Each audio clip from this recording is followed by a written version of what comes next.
on 12 News, vaulting into popularity. We'll take you to Maple Grove, where gymnastics is riding high on the success of the U.S. women's Olympic team. Plus, a career change that's more than a career change.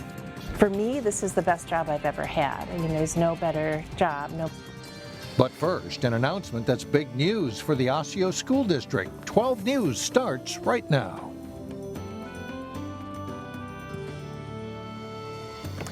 Hello, everyone, and thanks for joining us. Minnesota Governor Mark Dayton announced today that 3,300 kids in 74 school districts will receive funding for voluntary pre-kindergarten programs. And those districts include Osseo, Anoka, Hennepin, and Brooklyn Center. Eric Nelson joins us now with more. Eric? Yeah, Alex and Mike, the Osseo schools were a big winner in this pre-K lottery, receiving $1.5 million, the most of any district in the state. As a result, 8 elementary schools in the district will have free half-day pre-kindergarten classes.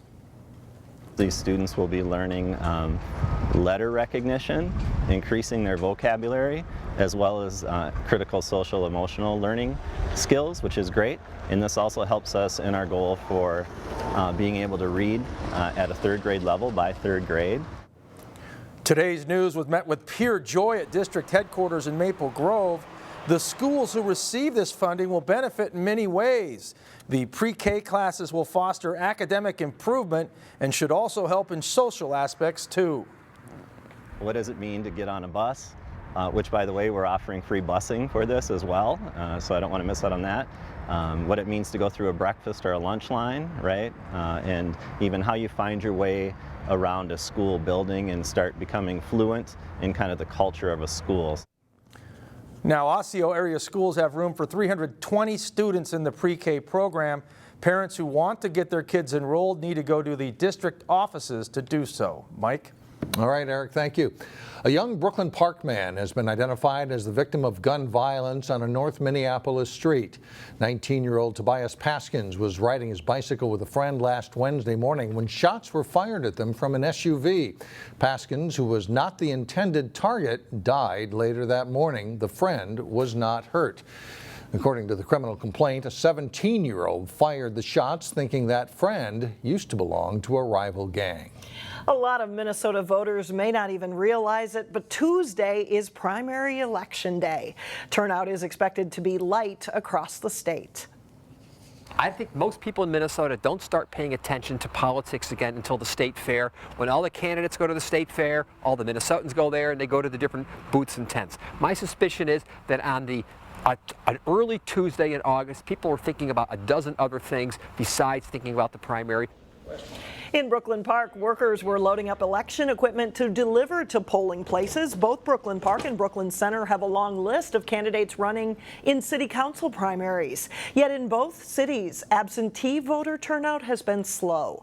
Brooklyn Park reports 341 absentee ballots cast. In Brooklyn Center, it was just 80.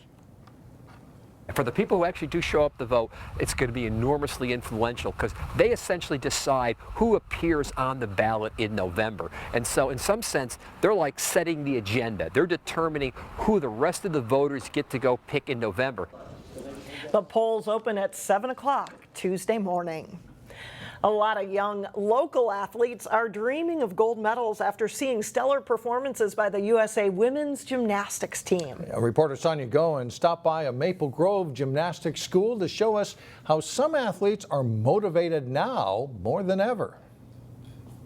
There you go, man. That's better. Gleason's Gymnastics School in Maple Grove has been training athletes since 1966. The greatest thing about this sport and Larry's philosophy is teaching children how to be strong in their mind and body. So it's not only the gymnastics that you're getting out of it, it's what it takes to put in the time, the effort. There's a tremendous amount of lessons that are learned from this sport that kids take away. Today the gymnasts are pretty excited to hit the balance beam, Keep your back leg up higher. pommel horse and mat after seeing the USA women gymnasts perform at the Olympics. And then there's a bunch of kids here too who are like, I'm going to the Olympics, and that's what drives them. My favorite is either Lori or Simone. 15-year-old Katie Saladin has been training for 8 years. I'm probably best at either bars or beam. She's part of the Junior Olympics program and is in the gym at least 20 hours a week. I just like how when you're in the air flipping, you just feel like free and you're like in control of your own body. She dreams of being on the Olympic podium one day. I see them doing all these like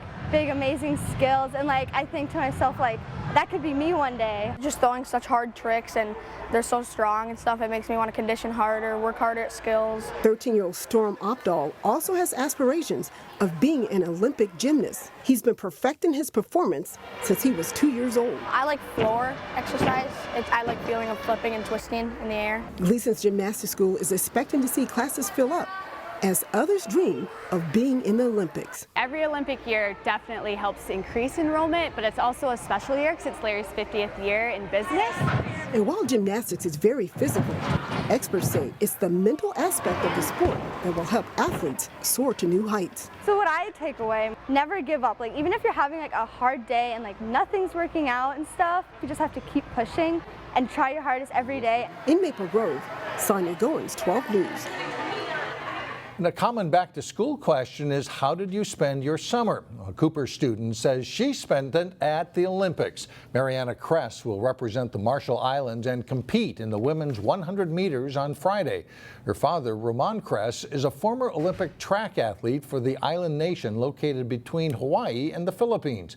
Mariana, who will be a senior this fall at Cooper, has spent the past 3 months training twice a day, 6 days a week, and her family couldn't be prouder.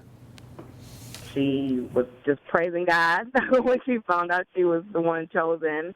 It was between her and another athlete from the island, and she's elated. You know, I'm very excited, and I've gone into mom mode, so I'm worried, excited, and just all of that jumbled up in one. But I'm very proud of my daughter.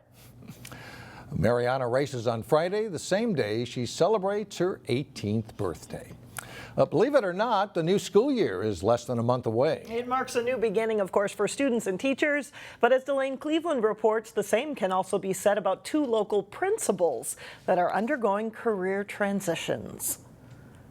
It's a time of anticipation. It's fantastic. The halls are empty at St. Vincent de Paul Catholic School in Brooklyn Park. Yet with the school year fast approaching, We've got training scheduled for teachers next week and throughout the month of August. administrators here are hard at work. And there's a lot of administrative work behind the scenes to get records ready. Lisa Simon is no stranger to administrative work. She's entering her 2nd year as the principal of St. Vincent de Paul, but for more than 20 years, she spent time in a business setting working in human resources. I had a really great experience and a great career. I had good success and I enjoyed it. It always felt a little empty. She says that's not the case with this new position. For me, this is the best job I've ever had. I mean, there's no better job. For further proof of that mindset, I felt called to come back to Catholic Ed. just ask Bob Tift, the new principal of Good Shepherd School in Golden Valley.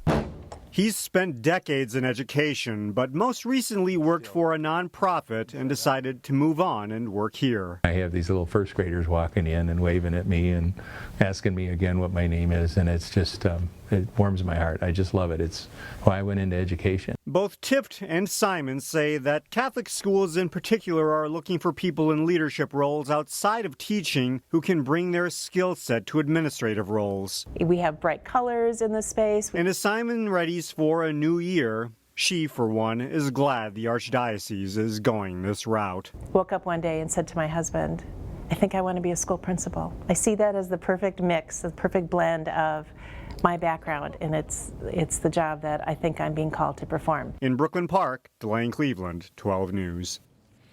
Experts say 6% of people between the ages of 44 and 70 are engaging in encore careers by finding work that combines income and personal meaning with social impact. The largest area of growth in these encore careers is education. Good for them. Yeah, New absolutely. start. Coming up, a Plymouth yoga studio in need of a bigger space. Then later in sports, Benin's youth baseball team is wrapping up its 2-week trip to Robbinsdale. We'll show you how they fared in tournament play. But first, turning hotter and more humid on Tuesday. We'll be right back. The Plymouth Yoga Studio is celebrating its grand reopening with a new partnership. Plus, Hennepin County is encouraging more businesses to recycle. Those stories are in this week's Business Matters. So bring both hands to your heart, close your eyes and stand as tall as possible, knowing that yoga is way beyond what happens to your body physically. There's a sense of gratitude and a feeling of new birth at a longtime Plymouth yoga studio. Super exciting day. It's our grand reopening. We opened 15 years ago. For 15 years, Yoga MN has offered a variety of classes from their space in a strip mall just off Rockford Road and 494. Keep stretching, keep reaching, stretch through the fingertips, lift the heart. Now, Yoga MN is stretching itself into a bigger space, a few doors down in the same strip mall. And it's partnering with Bluma, a growing yoga studio that offers prenatal yoga. Yoga MN and Mary have had this established, phenomenal business for so long, and it was such a wonderful invitation to say we want to be a part of it. The new partnership means this business will now offer yoga for all stages of life. All right. From the conception all the way through life, we want to be that sacred community space to come to. The new composting effort underway in the cafeteria at Boston Scientific's Maple Grove campus aims to reduce the amount of trash generated by 48 tons annually. It's exactly what Hennepin County likes to see. The goal is to get businesses to recycle more and even reduce waste before recycling and composting are needed. Hennepin County knows businesses can recycle much more than they already do, and the county offers thousands of dollars in grants each year to businesses to boost their recycling efforts. It can be as simple as educational efforts such as labels on recycling bins, or more involved programs such as the Boston Scientific one that delves into organics recycling. We want to recycle 75% by 2030. Businesses, because there's so many and so large, and a lot of it is recyclable, it's going to help us reach those goals. Hennepin County offers grants ranging from $1,000 to $50,000. Coming up, views of Plymouth that could net you a cash prize. But first, it takes an extra hole to determine the winner at the 3M Championship Golf Tournament. John Jacobson has that and more next in sports. U.S. Olympic fans, and especially those with ties to Wayzata swimming, will be cheering hard Monday night for one of the swimmers in the 100-meter backstroke. David Plummer, the head coach for the Wayzata boys swimming team, won his semifinal heat and came in with the second fastest time in the event semifinals Monday night at 52.5 seconds. At age 30, Plummer is the oldest first-time swimming Olympian since 1904. Best of luck to him Monday night in Rio as he goes for gold. The youth baseball team from the small country of Benin in Africa is wrapping up its two-week stay here in Minnesota. Team Benin finished play in the annual Robbinsdale Woodbat tournament over the weekend. Last Friday was proclaimed Baseball in Benin Day in Robbinsdale as Team Benin faced the Robbinsdale All-Stars in the tournament. Third inning of this game, Benin's Joel Sanu hits one into center field that will drop in. Two-run score on the play, and they go ahead in this game 5-2. But Robbinsdale rallies with a big bottom of the third. Jackson Hinkle with an opposite field hit to right for extra bases. Three-run score on the bases clearing double. Robbinsdale takes the lead for good at 6-5. In the fifth inning, Robbinsdale tacks on three more runs. Langdon College scores, and Easton Basics grounded to first. Robbinsdale wins 12-7. Team Benin did go on to finish third in the tournament.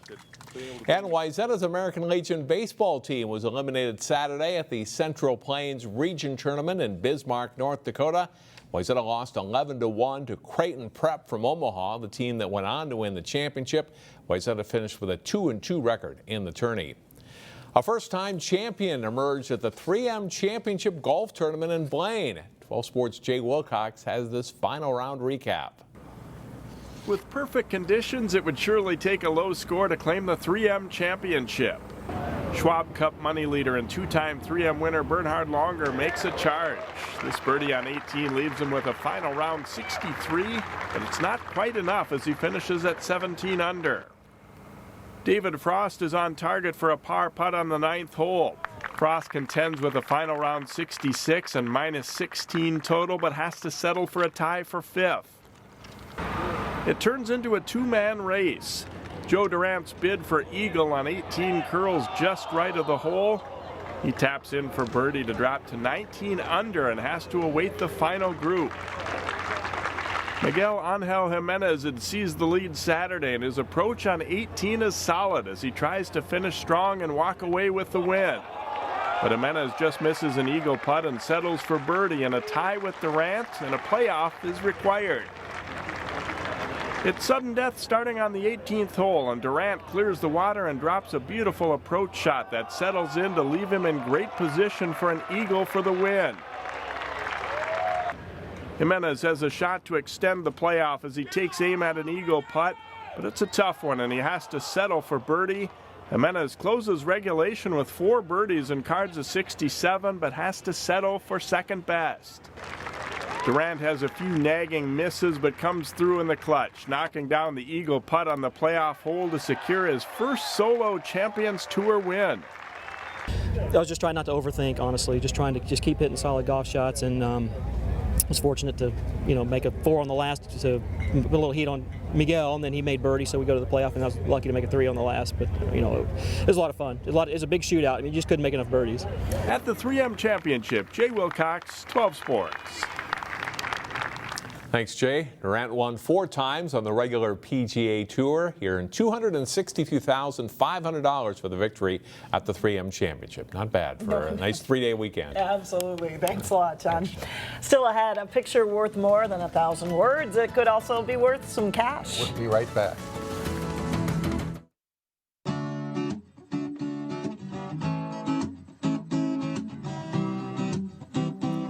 Thanks to you, our viewers, a kids' fun run on Saturday for cancer research surpassed even the most optimistic expectations. A Plymouth mom and dad lost their 5-year-old son, Sam, to an aggressive form of brain cancer. And Sam's friends wanted to do something and helped organize the fun run. The money raised will go to a nonprofit started by Sam's family called With Purpose, which supports cancer research. And we're happy to report the event this weekend raised $9,000. Well, finally, time to dust off your lens and see if you can catch a photo that will wow the judges. Plymouth has begun accepting entries for its Picture Plymouth photo contest. You are looking at some of the winners from last year. There are 5 categories to submit photos for. People and families, city landmarks, and nature are just a few. The contest is open to anyone who lives, works, or attends school in Plymouth. The grand prize winner receives $100 and $50 goes to the winner in each category. Always some great photos taken there. Great. That does it for us. Thanks so much for joining us. And we'll see you back here again Tuesday starting at 4.